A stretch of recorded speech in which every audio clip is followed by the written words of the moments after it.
hope you enjoy the story. Let's begin. The dashboard clock read 9:37 p.m. as Nathan Creed's pickup truck rumbled down Magnolia Lane. Streetlights cast long pools of amber across the asphalt, illuminating the perfect rows of two-story homes that lined the quiet suburban street. Savannah's summer heat hung in the air despite the late hour. "You played great tonight, bud," Nathan said, glancing at his son in the passenger seat. Callum's Little League uniform was stained with red Georgia clay, evidence of his diving catch that had saved the game. Callum shrugged, his 11-year-old face serious beyond his years. "Coach says I need to work on my swing." "Your swing's just fine." That hit in the fourth inning was solid. Nathan reached over and ruffled Callum's hair.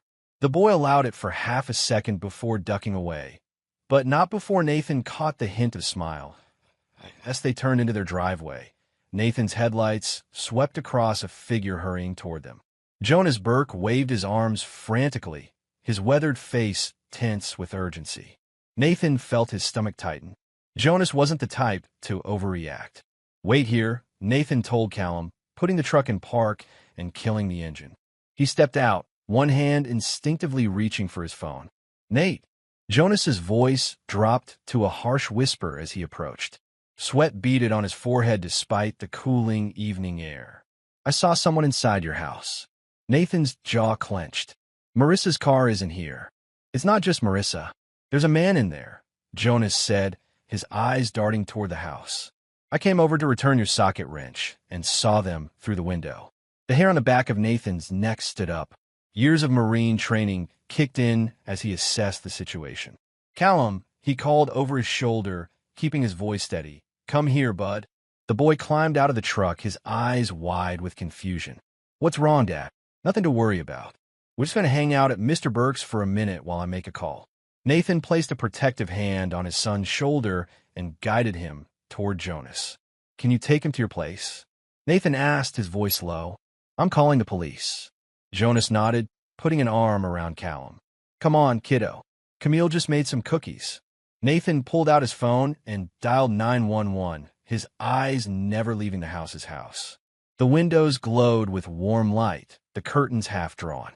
Through the gap, he caught a glimpse of movement in the living room. 911, what's your emergency?" "This is Nathan Creed at 237 Magnolia Lane. My neighbor just informed me there's an intruder in my house."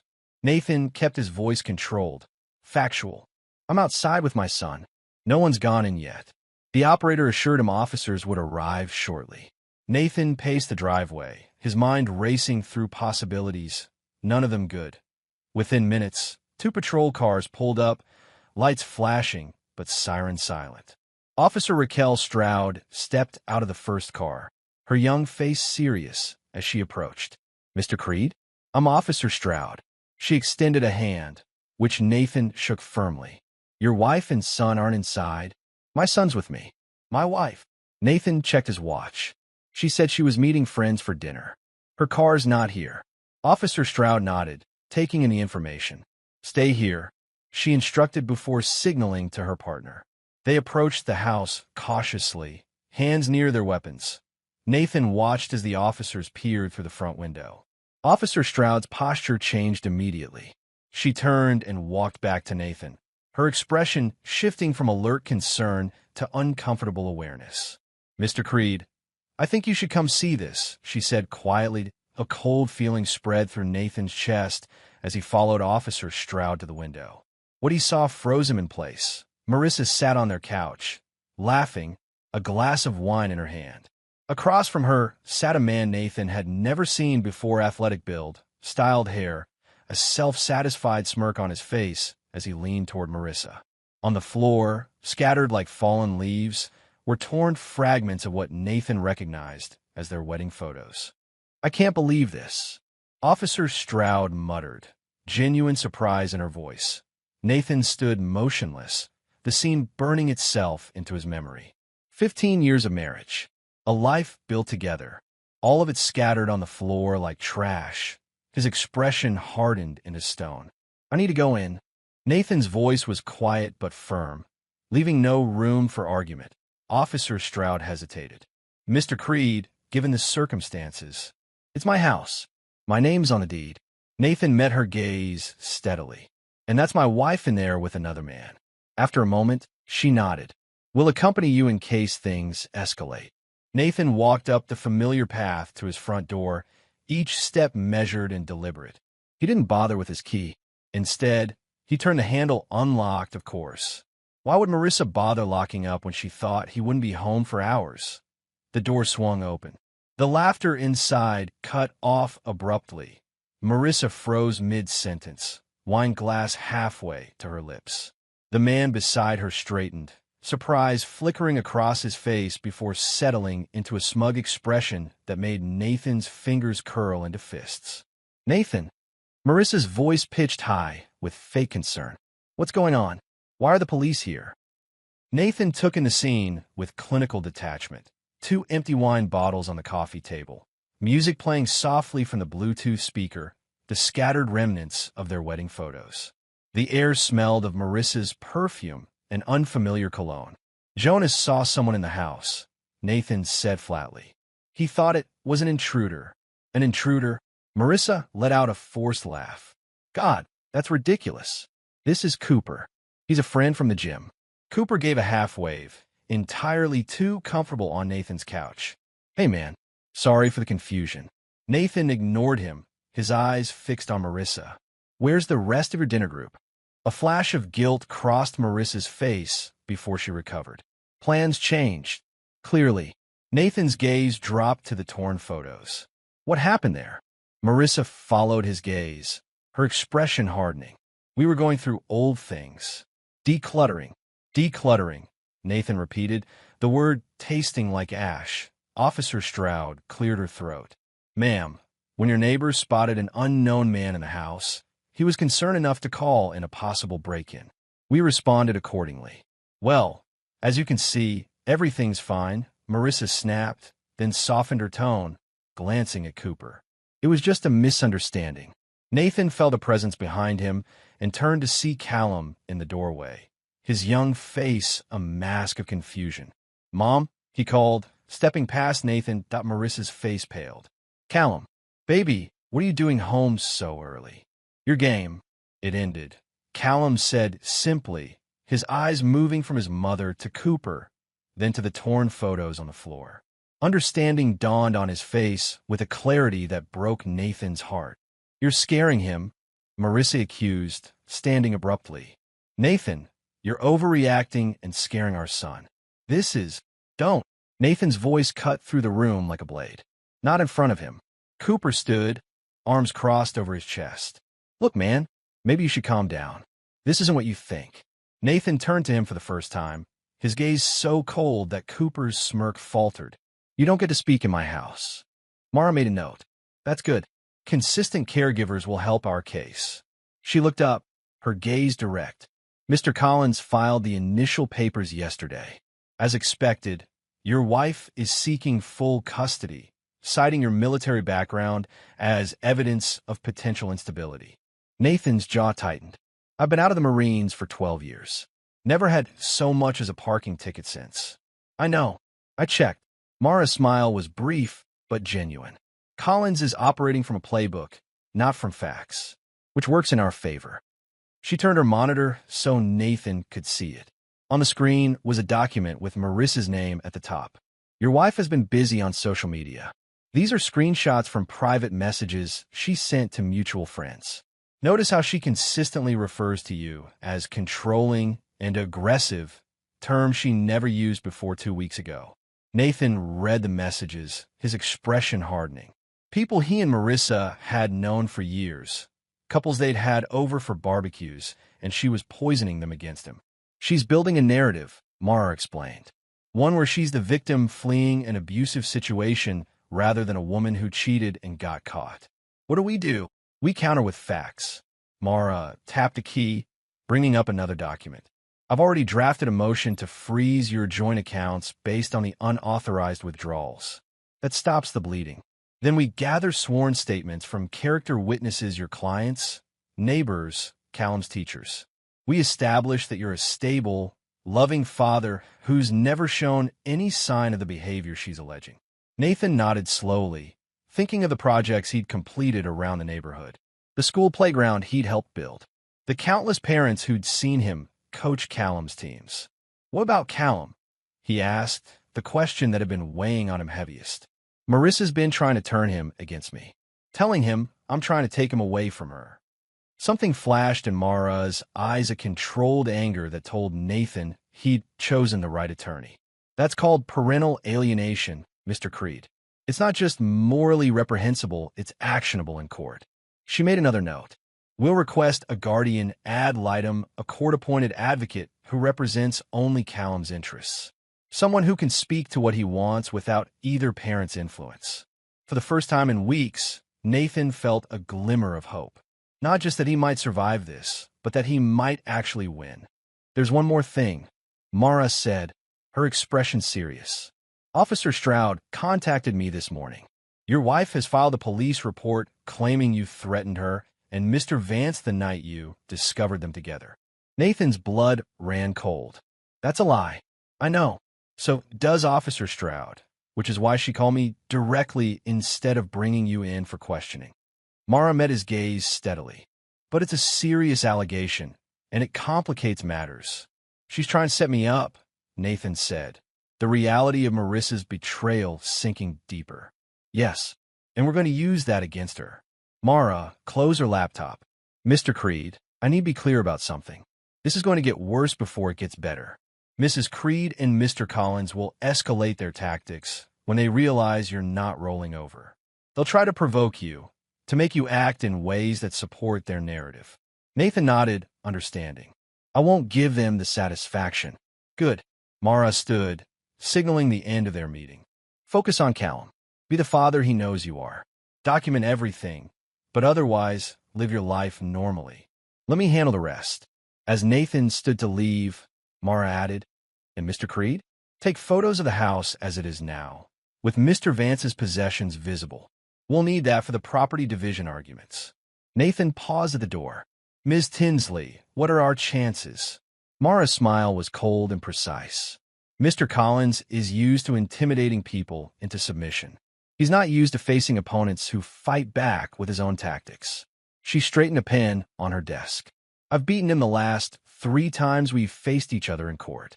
I intend to make this number 4. That afternoon, Nathan picked up Callum from the Burke's house.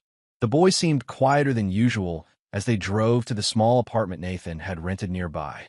Dad, Callum finally asked, staring out the window, is Mom really going to make me live with her and Cooper? Nathan's hands tightened on the steering wheel. No, Bud, that's not going to happen. She said you don't want me anymore. Callum's voice was small, uncertain. She said that's why you left. Nathan pulled the truck over, putting it in park before turning to face his son. Callum, look at me. He waited until the boy met his eyes.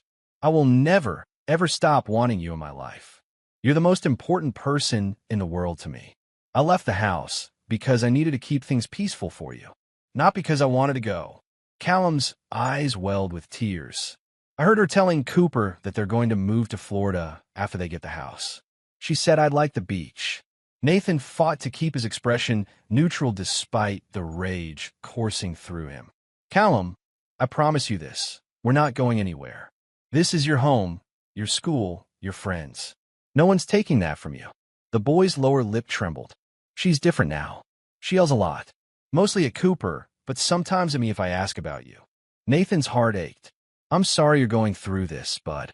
It's not fair to you. I don't want to go back there, Callum whispered. Can't I just stay with you? You can stay with me tonight, Nathan assured him.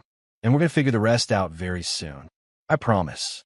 That evening, after Callum had fallen asleep on the pull-out couch in their cramped apartment, Nathan sent a text to Marissa planning to take Callum to Florida after divorce. He overheard her discussing it with Cooper. Need to move faster. That Mara's response came within minutes. Filing emergency custody motion tomorrow morning. Get Callum to school, as usual. I'll handle the rest. For the first time since that night 3 weeks ago, Nathan allowed himself to feel the full weight of his anger, not just at the betrayal, but at the calculated cruelty of Marissa's plans. She'd known exactly what would hurt him most. Taking Callum away, he'd spent years building a life for them. working endless hours to provide the kind of stability he never had growing up. And Marissa was willing to destroy it all for what? A fling with a gym trainer and some fantasy of a glamorous life in Florida? Nathan looked at his sleeping son, so innocent and undeserving of this chaos. He made a silent vow. Marissa had started this war, but he would be the one to finish it. The call from Callum's principal came just after noon the next day. "Mr. Creed? This is Principal Harmon from Oak Ridge Elementary. There's been an incident involving Callum." Nathan's heart raced as he grabbed his keys, already heading for the door of the job site. "Is he hurt?" "No, nothing like that," Principal Harmon assured him. "But we need you to come in. Mrs. Creed is already here." Nathan made the 15-minute drive in 8, his mind racing with possibilities. When he arrived at the school, the secretary directed him to the principal's office with a sympathetic smile that only increased his concern. Inside, he found Callum slumped in a chair, his face tear-streaked. Marissa sat beside him, her hand on his shoulder in what appeared to be a comforting gesture, though Nathan noticed how Callum leaned away from her touch. Across from them sat Principal Harmon, her expression grave. "What happened?" Nathan asked, moving immediately to Callum's other side. Marissa shot him a venomous look. "What happened is that your son punched another boy in the face. Cooper and I've been trying to teach him that violence isn't the answer, but clearly." "Mrs. Creed," Principal Harmon interrupted gently. "Let's stick to the facts." She turned to Nathan. "There was an altercation during recess. According to several witnesses, another student, Tyler, was saying some unfortunate things about your family situation. He said my mom was sleeping with a muscle man and that my dad was going to jail for being crazy." Callum burst out, fresh tears streaming down his face. "He said everyone knows." Nathan felt the blood drain from his face, then surge back hot with anger. He took a deep breath, placing a steadying hand on Callum's shoulder. "That doesn't mean you can hit people, bud. But I understand why you were upset. Of course you'd condone violence." Marissa snapped, then softened her tone for Principal Harmon's benefit. "This is exactly what I've been worried about, these aggressive tendencies." Principal Harmon held up a hand. "Mrs. Creed, we've had no previous behavioral issues with Callum. He's always been one of our most well-behaved students. Until his father started filling his head with lies about me." Marissa countered. Nathan ignored her, focusing on Callum. "Are you okay otherwise?" The boy nodded miserably. "Am I in a lot of trouble?" Principal Harmon answered before either parent could. "We have a zero-tolerance policy for physical altercations, Callum. You'll need to serve detention tomorrow, and I'll be calling Tyler's parents about his comments, which were also inappropriate." "I understand," Callum mumbled. "Now," Principal Harmon continued, addressing both parents, "I'm aware that your family is going through some changes. While that's certainly difficult, the school cannot become a battleground for personal issues." She gave Marissa a pointed look before turning to Nathan. "Mr. Creed, as Callum has been staying with you most recently, would you like to take him home for the remainder of the day? He's understandably upset." "Absolutely not," Marissa interjected.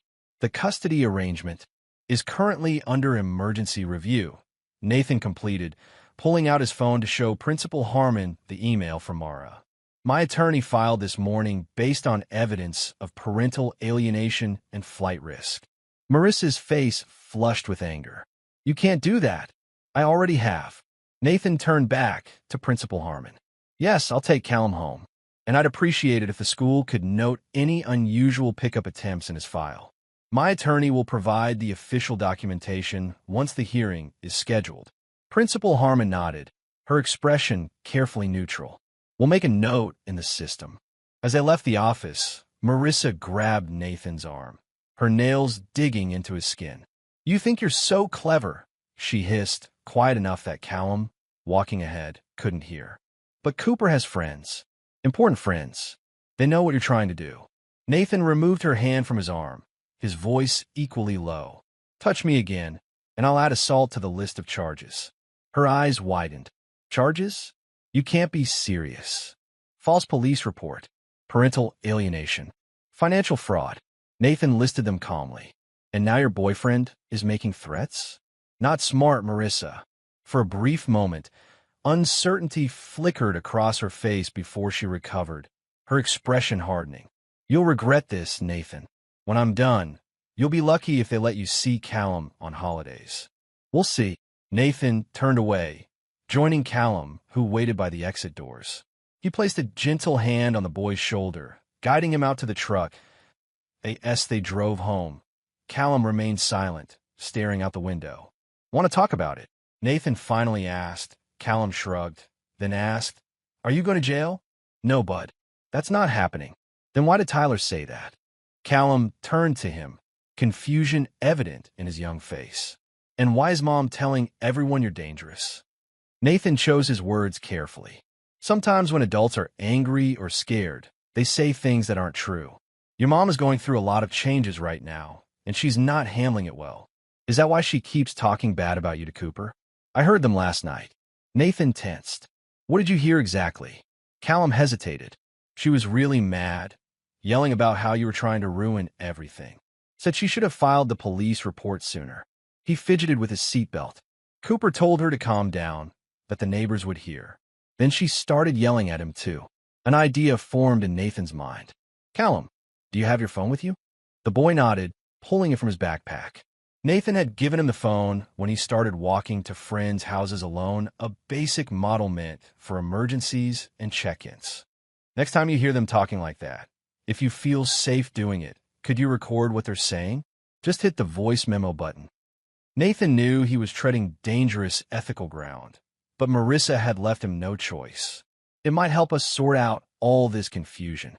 Callum considered this, then nodded solemnly. "I can do that." That night, Nathan received a text from a number he didn't recognize.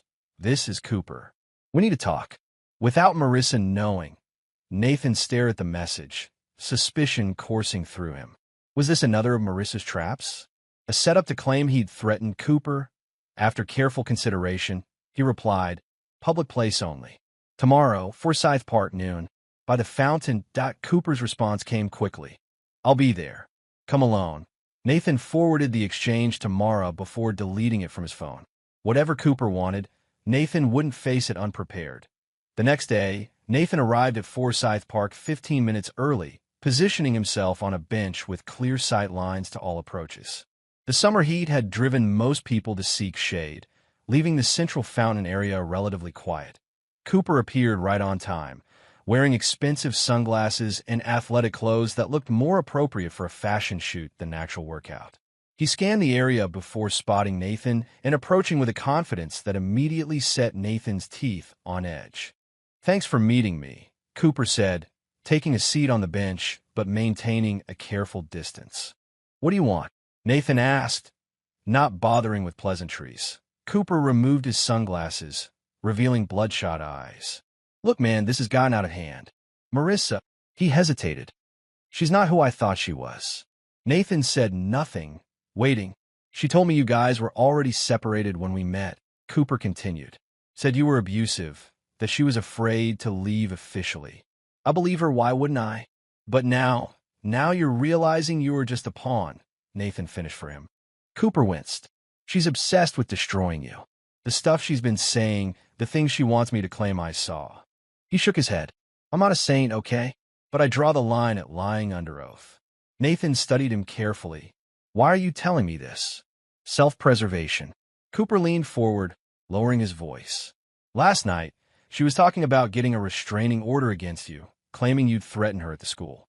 When I pointed out I wasn't there to witness it, she went ballistic. Threw a glass at my head." He turned slightly, revealing a small cut at his temple partially hidden by his hair. "I'm starting to think all those stories about you might have been projections." Nathan thought of Callum, of how he'd described Marissa yelling at Cooper. The pieces aligned with what Cooper was saying, but Nathan wasn't ready to trust him. "What exactly do you want from me?" Nathan asked again. "I want out," Cooper admitted, "but she's got her claws in deep. The other day, she accidentally CC'd me on an email to her lawyer about naming me as a correspondent in the divorce, claiming we'd been having an affair for years." He ran a hand through his hair. "I've got a personal training business, man. I can't afford that kind of reputation hit. So you want me to help you save your skin?" Nathan's voice was flat. "I'm offering you ammunition," Cooper countered. Marissa's been documenting everything, building this case against you. She's got a whole file on her laptop, dates, times, made-up incidents. She even rehearses what she's going to say in court.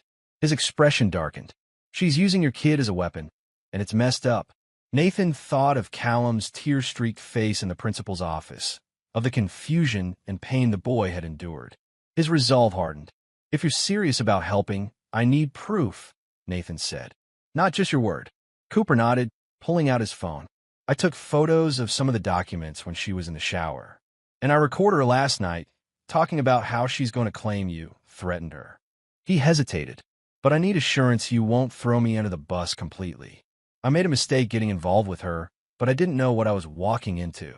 Nathan's instinct was to tell Cooper exactly what he thought of men who pursued married women, who inserted themselves into families without a second thought for the damage they caused. But Mara's voice echoed in his head. Focus on what matters.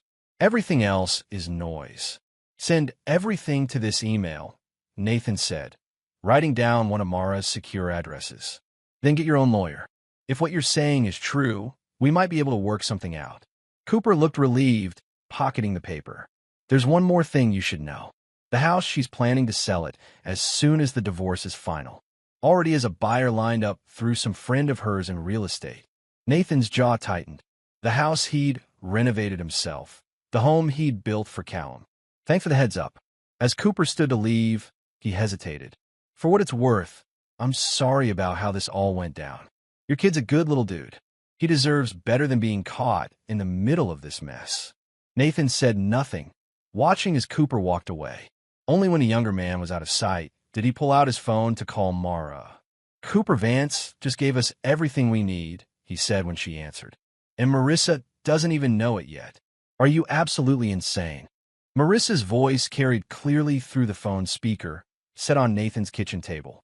Mara Tinsley sat across from him, taking notes as they listened to the recording Callum had made the previous night. Keep your voice down. Cooper's response was tense, barely audible. I will not keep my voice down in my own house.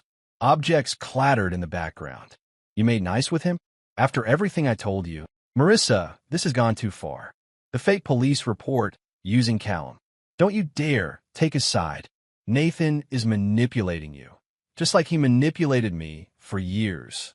Really? Because from where I'm standing, you're the one doing the manipulating. You lied to me about when you separated. You lied about him being abusive. And now you want me to lie under oath. A sharp sound of slap, perhaps followed by Cooper's curse. Get out, Marissa hissed. Get out, gladly. And when your perfect little plan falls apart, don't come crying to me. The recording ended with the sound of a door slamming. Mara stopped the playback, her expression grim but satisfied. This, combined with the documents Cooper provided, gives us more than enough to counter her claims of abuse. She turned to Nathan. Your son took a significant risk recording this. Nathan nodded, pride mingling with concern.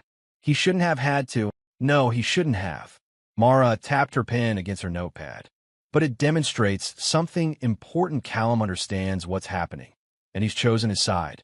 The emergency custody hearing was scheduled for the following week. In the meantime, Mara had advised Nathan to maintain a careful facade to appear conciliatory while they gathered their ammunition. Let her think she's winning, Mara had instructed. The more overconfident she becomes, the more mistakes she'll make. Following that advice, Nathan had sent Marissa a carefully worded text. I don't want to fight. We need to discuss settlement terms that work for everyone, especially Callum. Marissa's response had been immediate and smug. Finally seeing reason? My lawyer will draw up terms. Be prepared to compromise. For the next 3 days, Nathan maintained a charade. He agreed to preliminary meetings, responded politely to Marissa's increasingly demanding messages, and didn't react when she sent photos of Cooper back in the house, clearly meant to provoke him.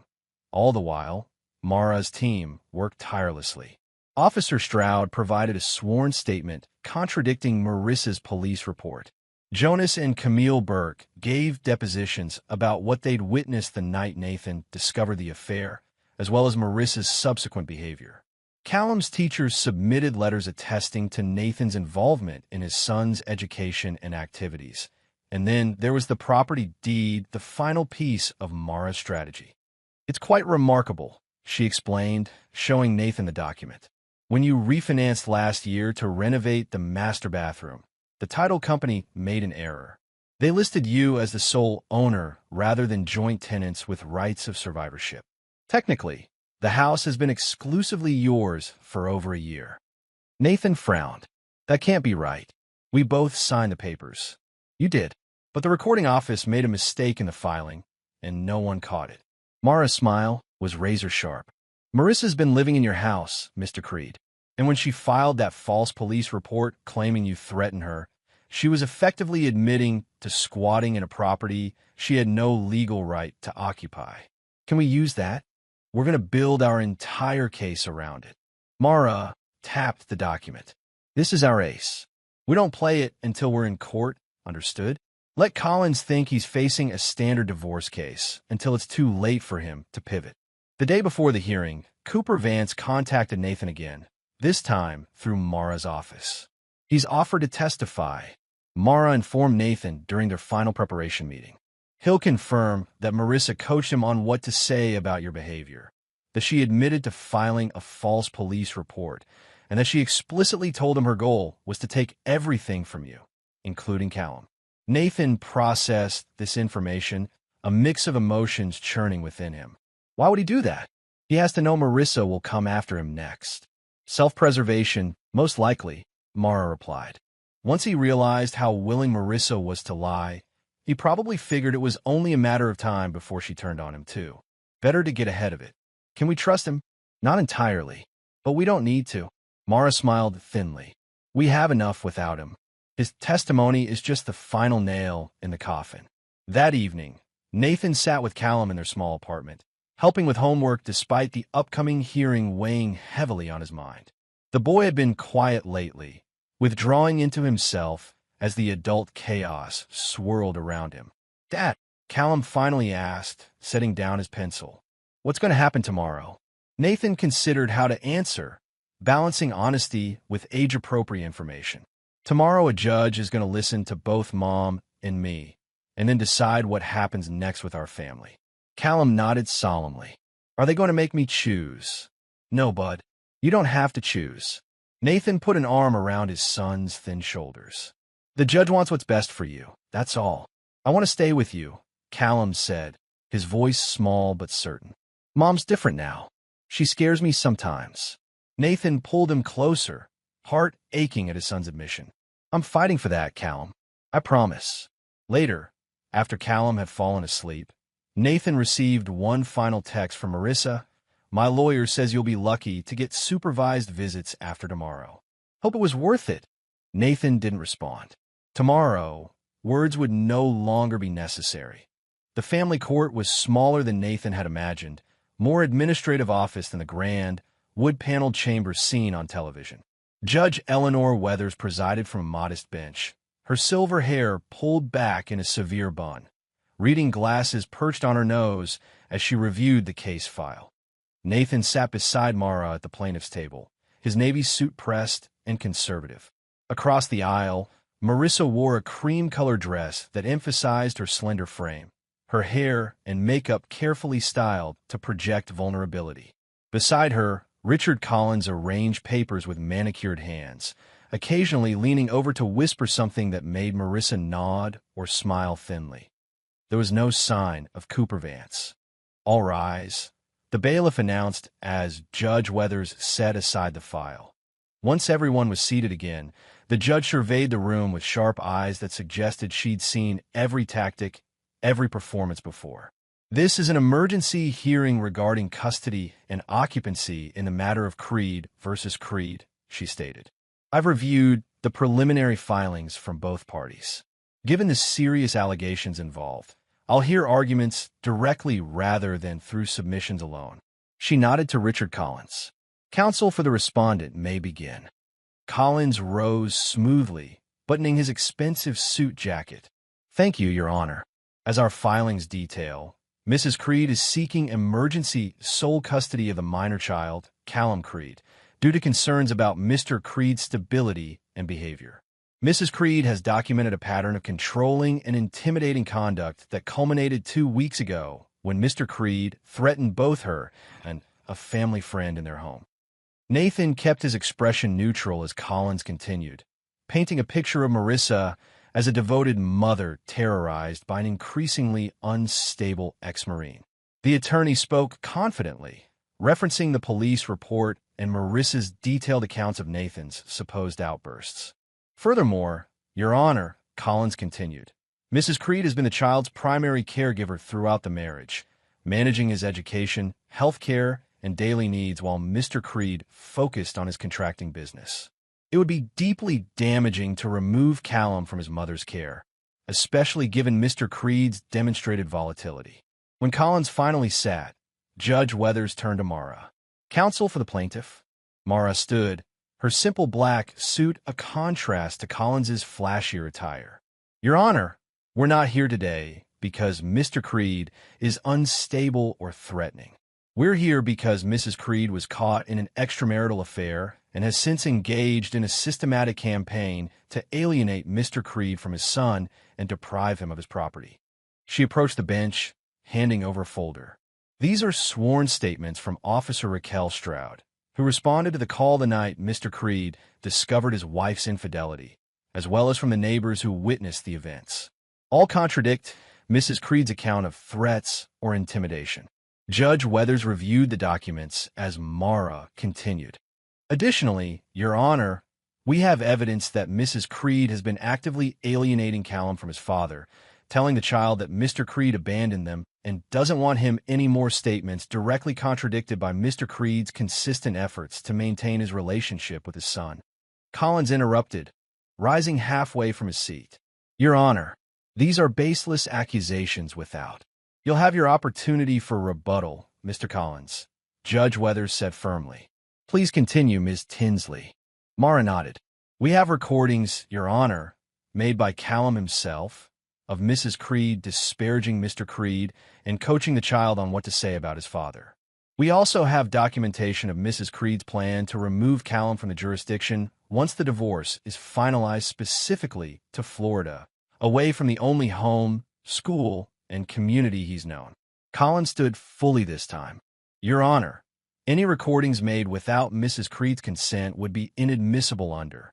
Georgia is a one-party consent state, Mr. Collins. Mara cut in smoothly. And given that the recordings were made in Callum's own home and capture conversations he was part of, they're fully admissible. Judge Weathers held up a hand. I'll review the recordings in chambers to determine their relevance and admissibility. What else do you have, Ms. Tinsley? 2 final points, Your Honor. Mara returned to her table, retrieving another document. First, the police report Mrs. Creed filed alleging threats from Mr. Creed has been withdrawn by the reporting officer herself, who states in this affidavit that Mrs. Creed's account contradicted both her own observations that night and statement from other witnesses. She handed the document to the judge before producing one last paper.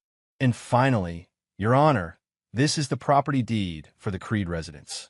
As you'll note, due to a recording error during refinancing last year, the property is listed solely in Mr. Creed's name. Mrs. Creed has no legal claim to the residence, meaning when she filed the aforementioned false police report about Mr. Creed threatening her in their home, she was essentially admitting to squatting in a property where she had no legal right to be. A murmur ran through the courtroom. Nathan glanced at Marissa, whose face had gone pale. Collins was frantically flipping through his papers, clearly blindsided. Furthermore, Mara continued, relentless. Mrs. Creed has moved her paramour, Mr. Cooper Vance, into the residence without Mr. Creed's permission, has begun selling household items that belong to Mr. Creed, and has been depleting joint financial accounts in preparation for leaving the state. Judge Weathers studied the property deed carefully. Mr. Collins, were you aware of this title situation? Collins stood, visibly rattled. Your Honor, this is the first I'm hearing of this particular document. We would need time to verify its authenticity, and it's on file with the county recorder's office, Mara interjected. Verification would take a simple phone call. The courtroom doors opened, and Nathan turned to see Cooper Vance enter, looking uncomfortable in a suit that seemed a size too small. Marissa's face twisted with rage at the sight of him. "Your Honor," Mara said, "we've subpoenaed Mr. Vance to testify regarding Mrs. Creed's statements and behavior." Judge Weathers observed the new arrival with interest. "Given these developments, I think we'd better hear from Mr. Vance." She gestured to the bailiff. "Please swear in the witness." After Cooper was sworn in, Mara approached him. "Mr. Vance, what is your relationship with Mrs. Creed?" Cooper shifted uncomfortably. "We were involved romantically. It started about 6 months ago at the gym where I work." "And what did Mrs. Creed tell you about our marriage at that time?" "She said she and Nathan Mr. Creed were separated, that he was controlling and had anger issues from his time in the Marines." Cooper avoided looking at either Nathan or Marissa. "She said she was afraid to file for divorce officially because of how he might react." "What did you learn this wasn't true?" Cooper swallowed. "The night Nathan and the police found us at the house. I realized then that he had no idea about us. They weren't separated at all." Mara nodded. "And after that night, did Mrs. Creed discuss her plans regarding the divorce and custody of her son?" "Objection." Collins stood. "Hearsay, Your Honor." "Goes to state of mind and intent, Your Honor," Mara countered. Judge Weathers considered. "I'll allow it. The witness may answer." Cooper took a deep breath. "She told me she was going to take everything the house, their savings, full custody of Callum. She said she'd make sure Nathan never saw his son again." He glanced at Marissa, who was glaring at him with undisguised hatred. "She coached me on what to say if I was asked about Nathan's behavior, that he was threatening, aggressive. None of it was true." "Did Mrs. Creed discuss filing a police report against Mr. Creed?" "Yes. She said it would help her case if there was an official record of his threatening behavior. She filed it after making up a story about him coming to the house and threatening us both." Cooper's voice grew quieter. "I told her I wouldn't lie to the police, and that's when things started falling apart between us." For the next 20 minutes, Cooper detailed Marissa's plans, her manipulation of Callum, and her stated intention to leave Georgia as soon as the divorce was finalized. With each revelation, Marissa's expression grew darker, her knuckles white as she gripped the edge of the table. When Mara finished her questioning, Collins declined to cross-examine, clearly recognizing the damage was done. Judge Weathers called a brief recess, during which Nathan watched Marissa and Collins in intense, whispered conversation. Collins kept shaking his head. His usual confidence evaporated. When court resumed, Judge Weathers removed her glasses and addressed the room. "I've reviewed the evidence presented, including the recordings provided by the minor child, and I find them both admissible and deeply troubling." Her gaze fell on Marissa. "Mrs. Creed, this court takes a very dim view of parental alienation, false police reports, and attempts to remove children from the jurisdiction to deprive the other parent of access." She turned to Nathan. "Mr. Creed, while I sympathize with your position, I must prioritize Callum's well-being above all else. To that end, I am granting you temporary sole physical custody, with Mrs. Creed to have supervised visitation until a full hearing can be scheduled." Nathan felt a wave of relief, so powerful it was almost dizzying.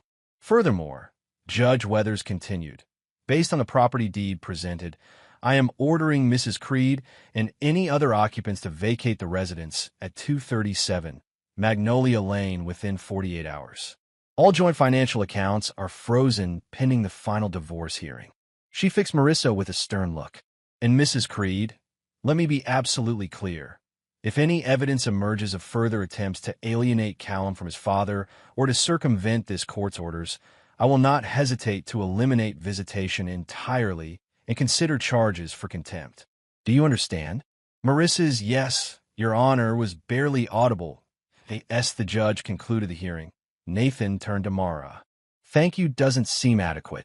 "It was a good day," Mara replied simply. "But this was just the opening battle. Collins will regroup and try new tactics for the full divorce hearing. Will he have anything left to work with?" Mara allowed herself a small smile. "Not much. We've effectively neutralized their primary strategy. Now we just need to maintain course until the final hearing." As they gathered their papers, Nathan caught Cooper's eye across the room.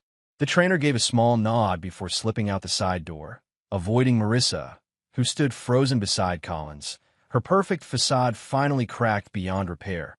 Outside the courthouse, Nathan called Jonas. "We won," he said simply. "I'm picking up Callum from school, and we're coming home."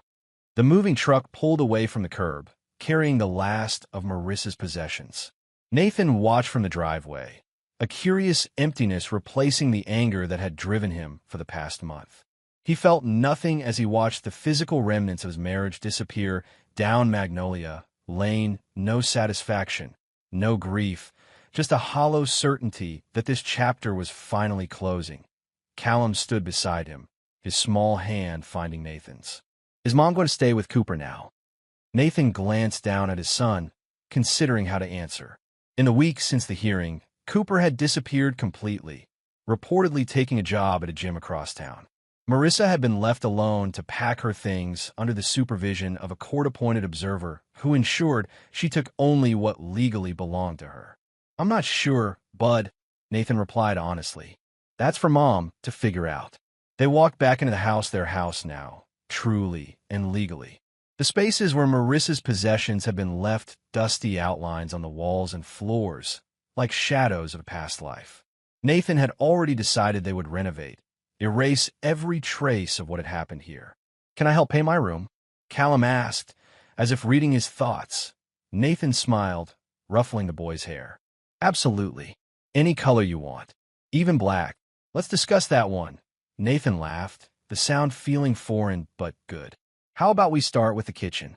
I was thinking a bright yellow, something cheerful." Over the next 2 weeks, they fell into a new routine. Nathan adjusted his work schedule, taking on fewer projects to be home more with Callum. They ate breakfast together every morning and dinner every night. On weekends, they tackled the house room by room painting, replacing fixtures, rearranging furniture. Marissa's supervised visits with Callum were tense affairs that left the boy quiet and withdrawn afterward. After the third such visit, during which Marissa had apparently spent the entire time questioning Callum about what Nathan was doing and who visited the house, Nathan contacted Mara. "She's still manipulating him," he explained over the phone. "Not directly bad-mouthing me anymore, but asking leading questions, making him feel responsible for her happiness. Document everything," Mara advised. "The supervisor should be noting this behavior as well. It will factor into the final custody determination." The divorce proceedings moved forward with surprising speed. With the property already legally established as Nathan's and the emergency custody order in place, Collins had little left to fight for beyond a financial settlement. Even there, Mara held the upper hand, using the documented unauthorized withdrawals to argue against any additional support for Marissa. 3 days before the final hearing, Nathan received an unexpected email from Richard Collins. "Mr. Creed, my client wishes to propose a settlement to resolve all outstanding matters in your divorce. In exchange for you waiving any claims related to the unauthorized bank withdrawals and false police report, Mrs. Creed will agree to your proposed custody arrangement, primary physical custody to you with standard visitation for her, and make no further claims on the property or other assets. Please consult with Ms. Tinsley and advise if this is acceptable. Richard Collins." ESQ Nathan forwarded the email to Mara, who called him immediately. "They're surrendering," she said without preamble. "Collins knows he's beaten, and he's trying to salvage what he can from Marissa. What do you think?" Nathan asked, staring out the kitchen window at the magnolia tree in full bloom, its white flowers brilliant against the deep green leaves. "It's a good offer," Mara admitted. "Better than what a judge would likely grant her, given everything that's come to light. But I think we could push for supervised visitation to continue, given her ongoing attempts to manipulate Callum. And there's the matter of the legal fees you've incurred due to her actions." Nathan considered this. Part of him, the wounded, angry part, wanted to push for everything, to leave Marissa with nothing, just as she planned to do to him. But another part, perhaps the part that had first fallen in love with her years ago, felt only tired sadness at what they'd become. "Let's counter," he decided. "Supervised visitation for 6 more months, then reassess. And she covers my legal fees. But I won't pursue anything about the bank withdrawals or police report. You're being generous, Mara noted, a hint of surprise in her voice. Not for her, Nathan clarified. For Callum. And for me. I'm ready to be done with this. The final hearing was anticlimactic after the drama of the emergency custody battle. Judge Weathers reviewed the settlement agreement, questioned both parties to ensure they understood the terms, and then granted the divorce, ending 15 years of marriage with the stroke of a pen. As Nathan left the courthouse for the last time, he spotted Marissa standing alone by the entrance, smaller somehow in a simple dress that lacked her usual polish. Their eyes met briefly, and for a moment, Nathan thought she might approach him. Instead, she turned away, walking quickly toward a waiting cab. That evening, Nathan hosted a small gathering in the newly renovated backyard, just Jonas and Camille, Officer Stroud, who'd become a friend during the ordeal, and a few neighbors who'd stood by him through the worst of it. Callum ran around with Jonas's grandkids, his laughter a healing sound in the warm night air. To new beginnings, Jonas toasted, raising his beer bottle, glasses clinked. Nathan felt something shift inside him, not forgiveness, perhaps, but acceptance. The path forward was clear now, unburdened by the weight of betrayal that had consumed him for so long. Later, after everyone had gone and Callum was asleep, Nathan sat alone on the back porch, listening to the night sounds of the neighborhood. His phone buzzed with a text from an unknown number. I heard about the settlement. You won. Congratulations. Cooper Nathan stared at the message for a long moment before deleting it without response. Cooper, like Marissa, belonged to a chapter that was now closed. The house creaked and settled around him, no longer haunted by the ghosts of what had been. Tomorrow, he and Callum would finish painting the living room, the final space to be reclaimed. And after that, they would simply live, building something new from the ashes of what had burned away. 6 weeks after the divorce was finalized, Nathan stood in his kitchen, surveying the transformation. Gone were the pristine white cabinets Marissa had insisted on, replaced with warm oak that matched the new hardwood floors. The sterile granite countertops had given way to butcher block, bearing the honest marks of daily use. A knife slip here, a hot pan there. The walls glowed a soft yellow, just as he'd promised Callum. Looking good, Nate, Jonas commented, leaning against the doorframe. He'd stopped by to help install the new light fixtures, industrial-style pendants that hung over the island. Barely recognized the place. That's the idea, Nathan replied, wiping his hands on a rag. Coffee. As they sat at the island, mugs in hand, Jonas studied his friend's face. You're looking better too. Less haunted, Nathan suggested with a wry smile. I was going to say like hell, but yours is more poetic. Jonas took a long sip of coffee.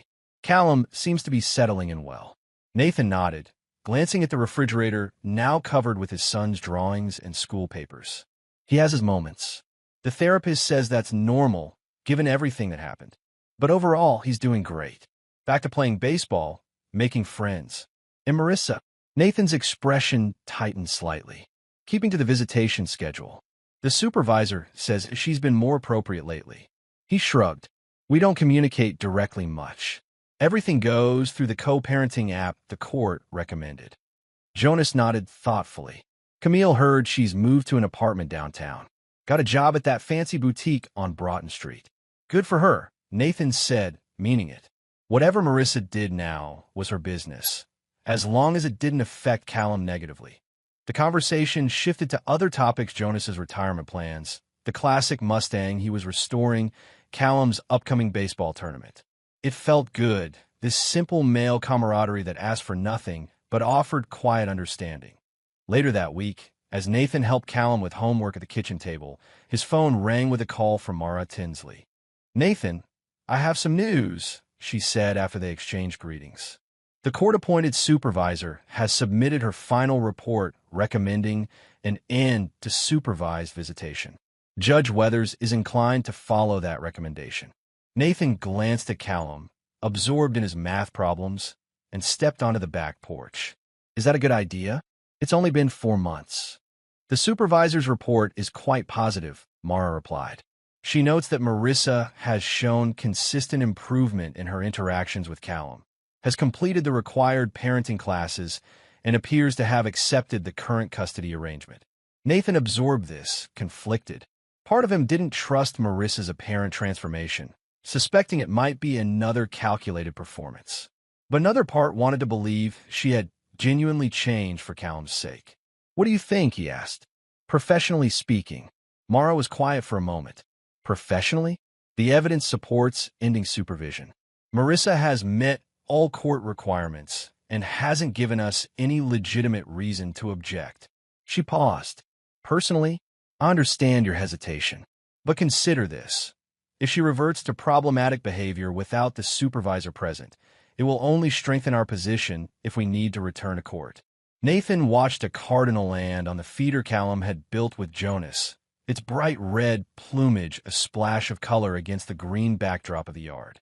"All right, we won't oppose it. One more thing," Mara added. "The court would like a joint session with both of you and the family counselor before making it official. Standard procedure to ensure successful transition." The meeting was scheduled for the following week. Nathan approached it with cautious optimism, determined to maintain civility for Callum's sake, regardless of his personal feelings toward Marissa. When he arrived at the counselor's office, Marissa was already there, seated in the waiting area. Nathan almost didn't recognize her at first. The carefully highlighted hair and designer clothes were gone, replaced by a simple ponytail and modest dress. She looked younger somehow, more like the woman he'd first met 15 years ago. "Nathan," she greeted him quietly. No hostility, no false warmth, just acknowledgement. "Marissa," he replied with a nod, taking a seat across from her. They sat in awkward silence until the counselor, Dr. Bennett, called them in. The session was straightforward. A review of co-parenting expectations, communication guidelines, and strategies for handling disagreements constructively.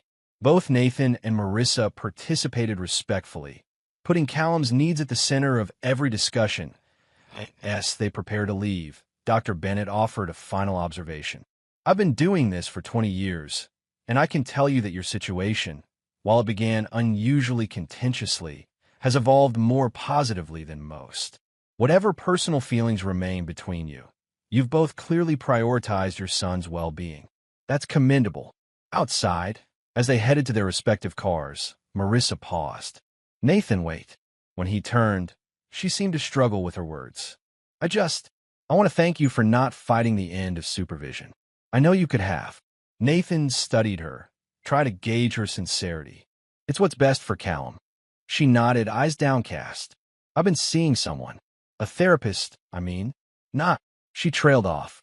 "Anyway, I'm working through some things. Understanding why I did what I did. It doesn't excuse anything, but..." She took a deep breath. "I'm sorry. For all of it." Nathan stood silently, unprepared for the apology. Part of him wanted to dismiss it, to remind her of the destruction she'd caused. But what would that accomplish? More bitterness, more anger, emotions he'd been working to release. "I appreciate that," he said finally. "Not forgiveness, but acknowledgement. I'm moving to Athens next month," Marissa continued. "I've been offered a management position at a boutique there. It's close enough that I can still see Callum regularly, but..." She hesitated. "I think we could all use some distance to heal." Nathan nodded slowly. "Probably for the best." A moment of awkward silence stretched between them. 15 years of shared history distilled into this strange, formal exchange. "Callum talks about the house," Marissa said eventually. "Says you've changed everything." "Almost everything," Nathan confirmed. "It needed to be done." "Yes," she agreed quietly. "It did." She glanced at her watch. "I should go. Thank you again, Nathan." As he watched her walk away, Nathan felt an unexpected lightness. Not forgiveness, he wasn't sure he'd ever reach that point, but perhaps the beginning of letting go. That weekend, Nathan and Callum faced their final renovation project, the deck that wrapped around the back of the house. Years of Georgia sun and humidity had taken their toll, leaving the wood splintered and worn. Rather than repair it, Nathan had decided to replace it entirely. First rule of demolition, Nathan instructed as they stood surveying the old deck, safety glasses in place, is to work systematically. We don't just start smashing things. Callum nodded seriously, clearly proud to be included in man's work, as Jonas called it. Together, They began removing the railings, then the decking boards, working methodically until they reached the support structure beneath. By mid-afternoon, they'd cleared away the old materials and started setting the new supports. Nathan showed Callum how to measure twice and cut once, how to check that everything was level, how to drive a nail true. The boy absorbed it all with quiet concentration, his face lighting up whenever Nathan praised his work. Jonas and Camille stopped by later with sandwiches and cold drinks, surveying their progress with approval. As they ate on a picnic blanket in the yard, Camille leaned toward Nathan. "We're thinking of hosting a little neighborhood gathering next weekend," she said casually. "Nothing fancy, just a cookout. Perfect opportunity to show off your new deck." Nathan arched an eyebrow. "If it's done by then." "It will be," Jonas assured him with a confidence that made Nathan suspicious. "What are you two up to?" Camille and Jonas exchanged looks. "Well," Camille began, "we may have mentioned to a few people that you were finishing the house renovations. And those people may have mentioned it to a few other people. And somehow, it turned into a bit of a celebration." "A celebration of what?" Nathan asked, bewildered. Jonas shrugged. "New beginnings? The end of summer? Does it matter? People want to come together, Nate. Let them." Nathan looked at Callum, who was watching the exchange with interest. "What do you think, bud? Should we host a party when the deck is done?" Callum's face broke into a wide smile. "Can I invite Tyler from school? And Coach Reynolds?" "Sure," Nathan agreed, realizing he couldn't say no to that face.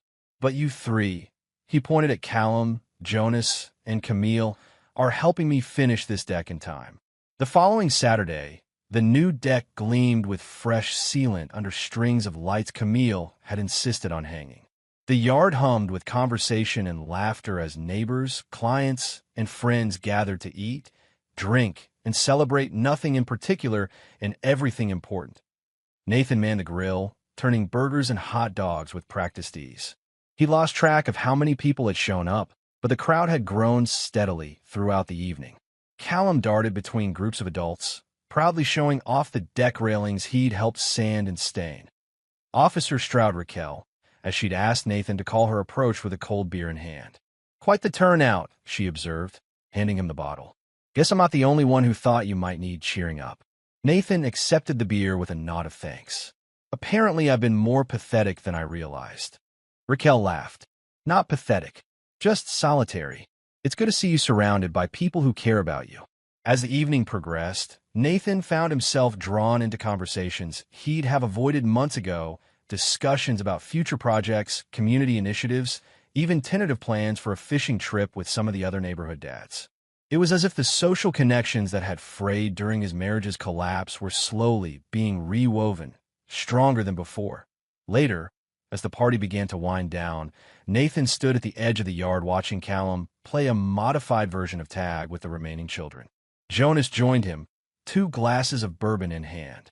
"Successful evening," Jonas commented, passing 1 glass to Nathan. "Thanks to you and Camille," Nathan acknowledged, taking a sip. The bourbon burned pleasantly going down, warming him from the inside. "I needed this." "We both did." Jonas nodded toward Callum. "Boy seems happy." "Lighter." "He is." Nathan watched his son dart between 2 older kids, his laughter carrying across the yard. "The therapist says he's processing everything in a healthy way." "Kids are resilient, apparently. So are their fathers," Jonas observed quietly. Nathan considered this. 6 months ago, he'd been consumed by betrayal and anger, focused solely on winning the fight Marissa had started. Now, standing in his transformed backyard, surrounded by people who'd stood by him, he realized he'd gained something more valuable than victory. He'd reclaimed himself. "To resilience," he said, raising his glass. Jonas clinked his glass against Nathan's. "And to good neighbors who know when to mind their own business and when to meddle shamelessly." Nathan laughed, a full, unreserved sound that felt like another step in his healing. The path forward wasn't perfectly clear yet, but for the first time since that night with the police at his door, he felt genuinely optimistic about the future. As the last guest departed and Callum fell asleep on the couch, exhausted from the excitement, Nathan stood on his new deck, looking up at the stars visible between the magnolia branches. The house behind him was quiet, peaceful, truly home again. Fall arrived in Savannah with subtle shifts, slightly cooler mornings, a different quality to the light filtering through the trees, the first hints of color touching the leaves of the sweet gums and maples. Nathan and Callum settled into comfortable routines. School drop-offs and pickups, baseball practice on Tuesdays and Thursdays, movie nights on Fridays, and weekend project around the house. That Marissa's move to Athens had gone smoothly. She'd maintained her visitation schedule, driving down every other weekend to spend time with Callum. To Nathan's surprise, the transition away from supervised visits had been uneventful. Whatever Marissa's therapist was helping her work through seemed to be having a positive effect. Life had found a new normal different from before, but stable and increasingly content. One crisp October evening, Nathan sat on the deck grading papers for the woodworking class he'd started teaching at the community center. Callum emerged from the house with his math homework, settling into the chair beside his father. They worked in companionable silence for a while, the scratch of pencils on paper punctuated occasionally by Callum's questions about fractions or Nathan's comments on his students' joinery technique. The sun began to set, painting the sky in dramatic oranges and purples. "Dad," Callum said suddenly, setting his homework aside. "Can I ask you something?" Nathan looked up, recognizing the serious tone. "Of course, bud. Anything." Callum seemed to consider his words carefully. "Do you ever regret it?" "Regret what?" "Everything that happened. With Mom and the divorce and the court stuff." Callum fidgeted with his pencil. "Sometimes I hear kids at school talking about their parents' divorces, and they say things like, if only my dad had tried harder, or my mom says she wishes she'd given him another chance." Nathan set his red pen down, giving his son his full attention. This was the most direct conversation they'd had about the divorce in months. "That's a big question," he said, respecting Callum's maturity enough not to dismiss it with platitudes. "I regret that you had to go through all that. I regret the pain it caused you. But do you regret standing up to Mom?" Callum pressed, fighting back when she tried to take everything. Nathan considered this, watching the sunset deepen. "No," he said finally, "I don't regret that. There are times in life when you have to decide what you stand for, what lines can't be crossed. For me, it wasn't about the house or the money. It was about you and about truth." Callum nodded, seemingly satisfied with this answer. Then, after a moment, "Mom told me she's sorry about what she did." Nathan looked at his son, surprised. "She told you that?" "Yeah, last weekend. She said she made bad choices because she was unhappy, but that it wasn't fair to try to hurt you or lie about you." Callum shrugged. "She cried a little." Nathan absorbed this, uncertain how to respond. It aligned with the apology Marissa had offered him months earlier, suggesting genuine remorse rather than strategic performance. "That couldn't have been an easy conversation," he said finally. "It was weird," Callum admitted, "but kind of good too. Like, she wasn't blaming you anymore, and she wasn't making me feel like I had to choose." "I'm glad to hear that," Nathan said, meaning it. Whatever his feelings toward Marissa, her healing was important for Callum's sake. They lapsed into silence again, watching as the first stars appeared in the darkening sky. Nathan thought about how far they'd come from those chaotic first days, Callum crying in the principal's office, Nathan sleeping in Jonas's guest room, the bitter court battle that had consumed them. "Dad," Callum spoke again, his voice thoughtful. "Tyler's parents got divorced last year, and his dad is still really angry all the time. He says mean things about Tyler's mom, and it makes Tyler feel bad." Nathan turned to look at his son, recognizing the unspoken question. "And you're wondering why I'm not still angry at your mom?" Callum nodded. "You said you'd never forgive her. I heard you tell Mr. Burke that." Nathan sighed, remembering the raw fury of those early days. "I did say that, and I meant it at the time." He paused, searching for the right words. "But there's a difference between not forgiving someone and letting your anger control your life. I don't forgive what happened, but I've chosen not to let it define our future, yours or mine." "Is that why you don't say bad things about Mom?" Callum asked. "Partly," Nathan acknowledged, "but also because regardless of what happened between your mother and me, she's still your mom. You love her, and that's exactly as it should be." Callum seemed to process this. "But weren't you sad or mad?" "Both," Nathan admitted. "Very sad and very mad for a long time. but holding on to those feelings wouldn't have helped either of us move forward. He reached over to ruffle Callum's hair. Sometimes the strongest thing you can do isn't to keep fighting, but to decide when the fight is over and focus on building something new. They sat in silence for a while longer, the darkness settling around them like a comfortable blanket. Across the yard, fireflies had begun to emerge, their intermittent glow like earthbound stars. "Can I ask you one more thing?" Callum said eventually. "Shoot, do you regret marrying Mom?" The question was asked softly, tentatively. Nathan felt a tightness in his chest, but answered honestly. "No, Callum, I don't, because without that, I wouldn't have you." He looked directly at his son. "And you're the best thing that ever happened to me." Callum smiled, the tension in his young face easing. After a moment, he gathered his homework and stood. "I'm going to finish this inside. It's getting cold. I'll be in soon," Nathan promised. As Callum headed back to the house, he paused at the door. "Dad, some people mistake kindness for weakness, don't they?" Nathan looked up, surprised by the insight from his 11-year-old. "Yes, they do. More often than you'd think." Callum nodded soberly. "That's not on us, though. That's on them." With that, he disappeared inside, leaving Nathan staring after him in amazement. Nathan turned back to the yard, now almost completely dark except for the patio lights and the dance of fireflies. He thought about Callum's words, so simple, yet profound in their understanding. Some people mistake kindness for weakness. That's not on us. That's on them. When had his son become so wise?